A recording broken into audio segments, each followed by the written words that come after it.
Hello again, everybody. This is Craig Evans of Autism Hangout, and thank you for tuning into this installment of the Autism Hangout feature program series, Apps for Autism. Today's guest has been on Autism Hangout before in several roles. Speech therapist Lois Brady is the author of the book Speech in Action by Jessica Kingsley. She's also completed a second book, soon to be released, called Apps for Autism, published by Future Horizons. You see, Lois is a researcher.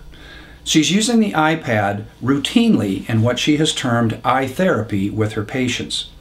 And in her ongoing search for the best apps available, Lois is constantly testing new releases for their effectiveness. Lois is returning here today to talk about one category of the best of these programs, expressive language. So Autism Hangout, please welcome speech therapist, author, and successful app user, Lois Brady. Welcome back, Lois. It's nice to have you here.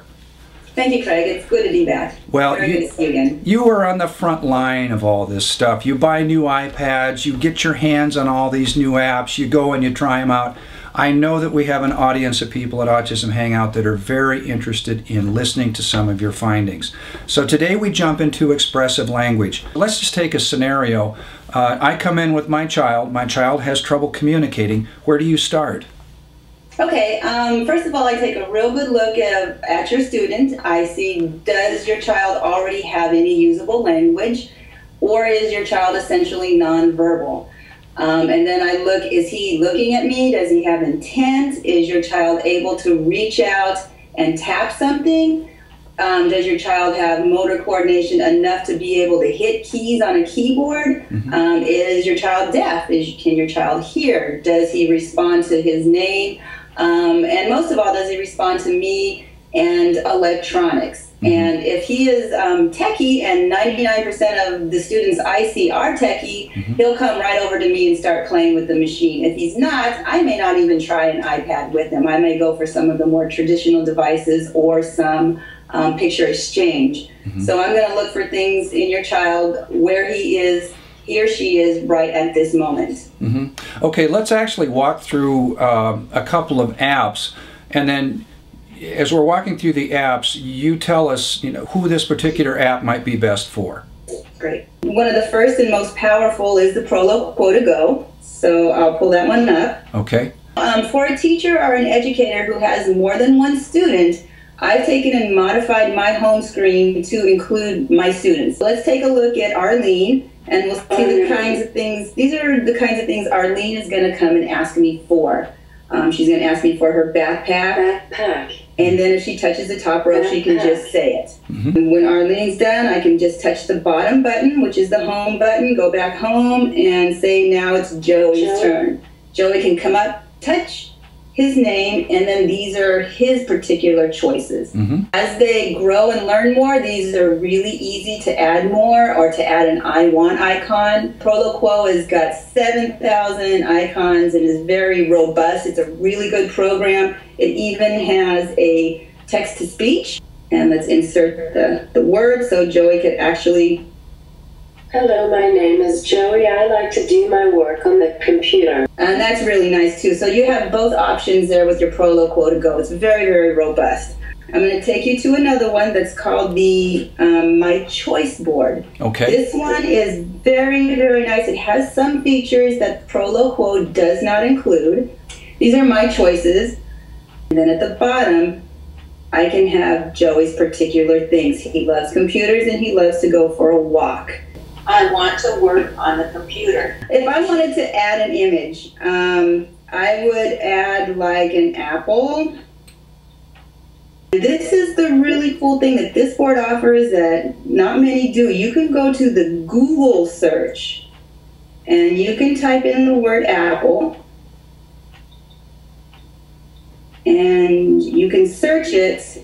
And up here is going to be the most wonderful pictures of apple. And the good part about this is then the student can choose which apple they want to be represented by apple. And those are the two voice output apps that I would really recommend. Those are both really good ones. Okay. One of them is $189 and one of them is $9.99. The next category I'd like to go to is text-to-speech. Assistive chat. This is one of the best text-to-speech apps that I have found. It's really easy for the students to learn, and if your student is a little bit past the picture exchange, has some spelling ability, and really has more things to say. You're going to want to step up pretty darn quick to a text-to-speech. And they sound something like this.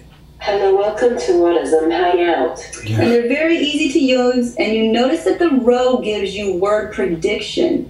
That makes it really kind of fast and easy for the students to pick their words and to move on building sentences. And there is a whole list of things that the students can say because they've saved them. So if you come up to them and you say something like, "Hi, what's your name?" his name or her name may already be in there. Hi, my name is Cindy. So she doesn't have to retype it. She has a whole bank of phrases that she's already saved. If your student then outgrows that, you have one text-to-speech that's called Predictable, which is really nice. It just came out of England. It's a very nice app. It's switch accessible. That means students who do not have the motoric ability to reach out and touch the keys can use this with a switch. It's very nice, and the really cool thing about this that the other one doesn't have is you can store multiple phrases into multiple categories. So that's really nice. This is the higher level text-to-speech. We all know those kids who have so much language in their head and can't get it out. And they're very bright kids, and this just gives them a way to organize it and build it. And then over a year, they have every single one of these categories filled, and they remember where they are, and they can go and they can talk pretty fluently about many of these areas. We're going to go now to switches. Okay. Untouch switches. These are really good if your student can only reach out and touch one switch and is having some difficulty with isolating their finger to be able to touch a single picture. We'll go to a really nice one. It's called the tap speak button. And the student just needs to reach out and tap the red. Hello. And it will say it for the student. And the really cool thing about this app is you can personalize it. I have a little picture of Buttercup in there. I've personalized it, and you can touch him. Hi, my name is Buttercup. You can put in as many phrases as you want down the right-hand side, and that allows a student to be able to say many different things. The last category I want to go to would be sign language. A lot of our students who cannot talk yet, or maybe are hard of hearing or deaf, we teach them sign language. One of the best apps I have found for my students is this one called Sign For Me. And basically up at the top, you're going to type in another phrase, and we're going to just go with good morning again. Okay, and then you're going to say done. And good meaning excellent, so I'm going to touch the word excellent. And then he starts signing it. And you can turn this guy around. If you really can't see what he's saying, you can turn him so that you can tell what he's saying. Oh my gosh, that was just so much fun. I do know you had one more thing you wanted to add in finding the appropriate expressive app. Yes, I do. There are a few apps on the market that are for expressive language, but they don't offer voice output. And I just want to let everyone know that the voice output component is very, very important, and research does back that up. I've tried some of the ones that don't have voice, and they're not as effective as the ones that do. The students really enjoy hearing the voice, and they enjoy modeling after the voice. So it's a very important feature to make sure it has. Lois, this has been so helpful to not only me, but everybody else at Autism Hangout. Today we covered expressive language, and you have volunteered to come back next time and talk about receptive language apps. Lois, where can people go to get more information about you? They can go to my website, www.proactivespeechtherapy.com. Excellent. Thank you again for coming on today. Oh, thank you for having me, Craig. It's always a pleasure. Well, and it's so informative. Thank you. Thank you, Autism Hangout. I'll be back again soon with more Apps for Autism.